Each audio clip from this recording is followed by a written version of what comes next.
चुनाव आज तक पर हमारे साथ संजय कुमार हैं, सेफोलॉजिस्ट हैं, जो आपको बताएंगे देश का मिजाज कैसा है, देश का मिजाज क्या सोच रही है देश की जनता।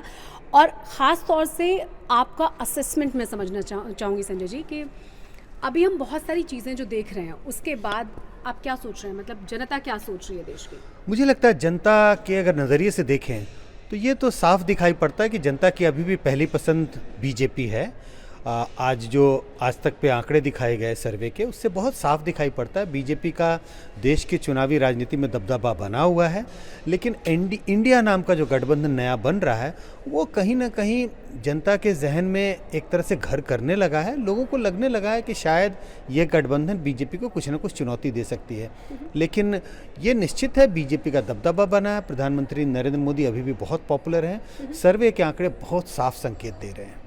लेकिन अगर हम लोगों के मूड के हिसाब से देखें और जो बहुत बड़ी समस्याएं लोग अपनी बता रहे हैं, क्या उनका फ़र्क वोटों में नहीं पड़ेगा या वो कन्वर्ट नहीं हो पाती? जैसे बेरोज़गार की बात हो रही है, बहुत ज़्यादा बात हो रही है महंगाई की, जिससे बहुत त्रस्त है जनता। देखिए, सर्वे में दो, जैसे कहते हैं रेल की पटरी, दो पैरेलल चल रही हैं। एक पैरेलल नैरेटिव है सरकार के ओवरऑल कामकाज के बारे में। ओवरऑल अगर सरकार के कामकाज का आकलन करें जनता के नज़रिए से, जो सर्वे बता रहे हैं, तो जनता संतुष्ट है। 59% लोग सरकार के कामकाज से खुश हैं। बट खुश होने की वजह क्या है? क्या उन खुश होने की वजह यह है कि सरकार को लगता है कि सरकार ने सारे काम अच्छे किए? ऐसा बिल्कुल नहीं है। सर्वे ये बताता है कि लोगों की चिंताएं हैं बेरोजगारी के बारे में, लोगों की चिंता है महंगाई के बारे में, लेकिन फिर भी सरकार के बारे में कामकाज पे संतुष्टि क्यों?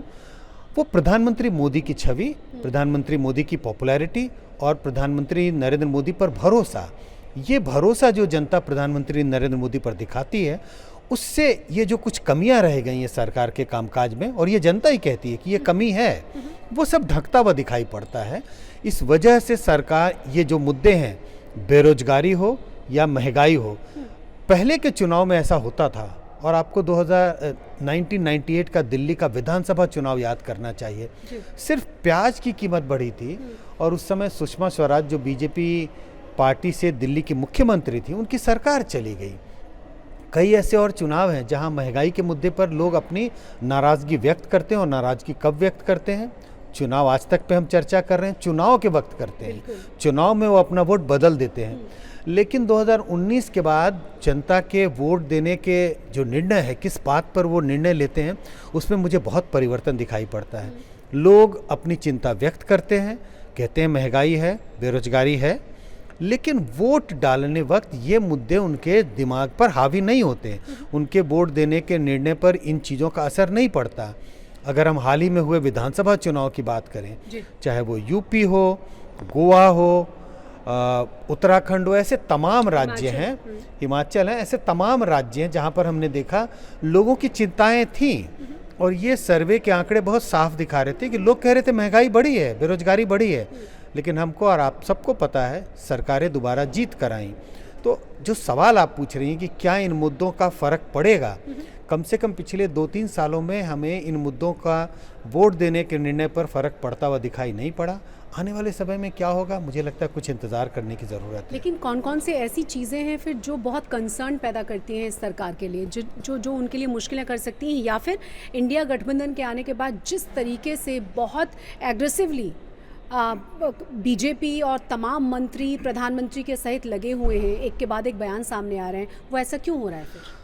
देखिए, दो तरह की इंटरप्रिटेशंस है, इसको कैसे लोग समझते हैं।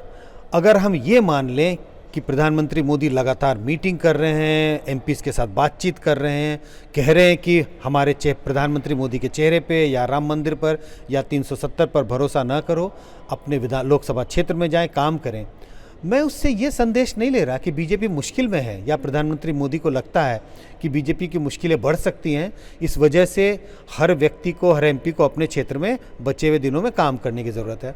मुझे लगता है बीजेपी सिर्फ चुनाव जीतने के लिए नहीं, बिल्कुल बड़े हैसियत से चुनाव जीतने की कोशिश करती है। इस वजह से जो कहते हैं कि कोई भी एक तरह से कसर नहीं छोड़ना चाहती। जो बीजेपी मजबूत है, इसमें कोई शक नहीं है, लेकिन बीजेपी चाहती है कि कोई कसर न रहे और ये दुरुस्त किया जाए कि वो दोबारा से चुनाव, दोबारा क्या तीसरी बार चुनाव मजबूती से जीते। इस वजह से ये संदेश दिया जा रहा है। कम से कम मैं नहीं मानता कि ये संदेश इसलिए दिया जा रहा है क्योंकि बीजेपी परेशान है या लग रहा है कि चुनाव उनके हाथ से खिसक रहा है। लेकिन जो वोटिंग परसेंटेज है उसमें बहुत ही मार्जिनल, बहुत ही कम अंतर नज़र आ रहा है, लगभग 2% का। तो वो कहीं ना कहीं संकेत देता है कि हाँ, इतना आसान नहीं है आगे की राह को चुनना। देखिए, ये इंडिया गठबंधन का वोट शेयर है और इंडिया गठबंधन, जो गठबंधन आज हमारे सामने है, उसमें कई कॉन्ट्रडिक्शंस हैं।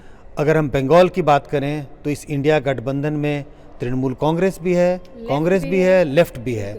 अगर हम केरल की बात करें, इंडिया गठबंधन में कांग्रेस भी है, यूडीएफ है और एलडीएफ दोनों हैं, जिनमें तमाम पार्टियां शामिल हैं। इस वजह से उनका वोट बढ़ता हुआ दिख रहा है। लेकिन अल्टीमेटली जब चुनाव होंगे तो एक साथ तो होंगे नहीं, तो वोट बढ़ता हुआ दिख रहा है, लेकिन सीटें उस अनुपात में हमें बढ़ती हुई दिखाई नहीं पड़ रही हैं।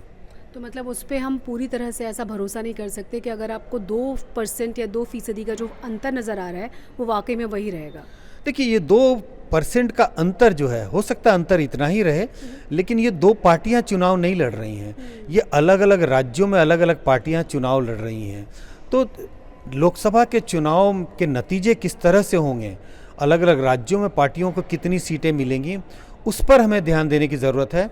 अगर 2 लोग मैदान में होते, अगर 2 व्यक्ति या 2 पार्टियां मैदान में होती और 41 और 43% वोट होते, तब तो हम कह सकते थे कि किसी के भी जिसको 41% वोट है, मामला खिसकने की गुंजाइश हो सकती है। हाँ। लेकिन ये 41% वोट किसी एक व्यक्ति या किसी एक पार्टी का नहीं है, इसमें तमाम पार्टियां शामिल हैं। और जिसका हमने जिक्र किया, ऐसी पार्टियों के बीच में कंट्रडिक्शंस है।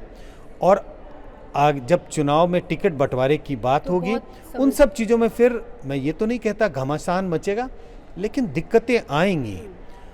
तब ये 41% वोट हमें शायद नीचे जाता हुआ दिखाई पड़ेगा। अब सवाल ये है कि जिस तरह की मतलब हम नरेंद्र मोदी की एक छवि को देख रहे हैं, जिस तरह की उनकी इमेज रही है, तो कुल मिलाकर के ये नरेंद्र मोदी वर्सेस अदर्स हो गया। बिल्कुल, मुझे लग रहा है चर्चा इस बात की हो रही है कि क्या 2024 का चुनाव नरेंद्र मोदी वर्सेस राहुल गांधी होगा, क्या एनडीए वर्सेस इंडिया होगा। मुझे लगता है न तो नरेंद्र मोदी वर्सेस राहुल गांधी है, न इंडिया वर्सेस एनडीए है।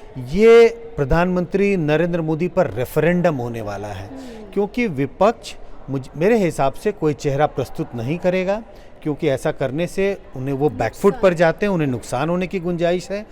तो खेमा 2 भागों में बटा है। अगर आप प्रधानमंत्री नरेंद्र मोदी को प्रधानमंत्री के रूप में पसंद करते हैं, उन्हें दोबारा प्रधानमंत्री के रूप में देखना चाहते हैं, ऐसे लोग बीजेपी और एनडीए के लिए वोट करेंगे। और जो लोग नहीं देखना चाहते वो एनडीए के खिलाफ वोट करेंगे। इसीलिए मैं कह रहा हूँ, मैं 2024 के चुनाव को नरेंद्र मोदी के कामकाज पर रेफरेंडम के रूप में देख रहा हूँ। अब एक और सवाल ये, जिस तरह की इसरो की सफलता रही है, जिस तरह से चंद्रयान 3 की लैंडिंग हुई है और पूरे विश्व से ढेर सारे बधाइयाँ आई हैं, क्या ये सब चीज़ें भी कहीं ना कहीं और ज़्यादा महत्व या और ज़्यादा फ़ायदा इस सरकार को पहुँचाएंगी? बिल्कुल फ़ायदा पहुँचाएंगी, नुकसान होने की तो कोई गुंजाइश ही नहीं है। 2024 के चुनाव में, जो 2019 के चुनाव में भी जिसकी झलकी हमें दिखाई पड़ी थी, राष्ट्रवाद, नेशनलिज्म का मुद्दा बहुत हावी होने वाला है।